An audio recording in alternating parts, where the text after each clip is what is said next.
The royal scare for the royal family. After complaining of chest pains, Prince Philip, Queen Elizabeth's husband, was rushed to the hospital and underwent emergency heart surgery last night. And just a short time ago, the Queen and Prince Charles arrived at the hospital to visit the prince. ABC's Lama Hassan is in London with the latest. Lama, good morning to you. And what is the latest on the prince's condition? Good morning, Biani. Yes, you're absolutely right. Here's what we know. As you rightly said, the Queen, along with her sons, Princes Charles and Edward, they're visiting Prince Philip as he recovers from a surgery. They are the first members of the royal family to drop in and wish him well. And the word from Buckingham Palace today is that the prince had a, quote, good night following his treatment. Prince Philip was choppered to a hospital 60 miles from the Queen's private country estate in Sandringham, where members of the royal family have been gathering to celebrate Christmas. The prince was suffering chest pains, and after some precautionary tests, he had minor surgery to open a blocked artery. If you're going to have a problem with your heart, this is a good one to have. To have an isolated blockage that can be successfully opened in a less invasive way with a stent. In a statement, Buckingham Palace said it was a successful invasive procedure.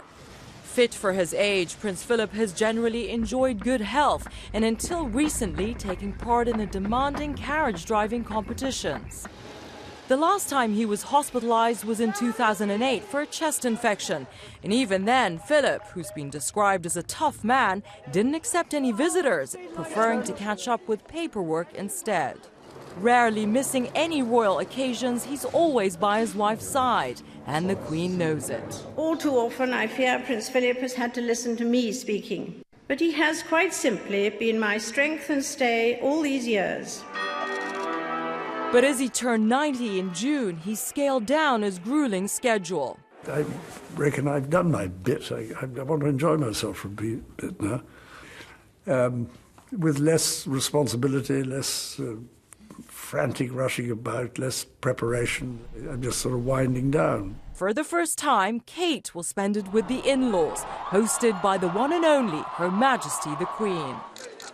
The Queen is said to prefer handmade gifts instead of extravagant ones. And according to some sources, Kate has been hard at work making her homemade strawberry jam. A hint, perhaps? Well, the royal family is continuing with their Christmas festivities. In keeping with tradition, they will begin with high tea today, followed by a formal dinner and then the official opening of gifts. But the question is, will Prince Philip be well enough to join in the celebrations?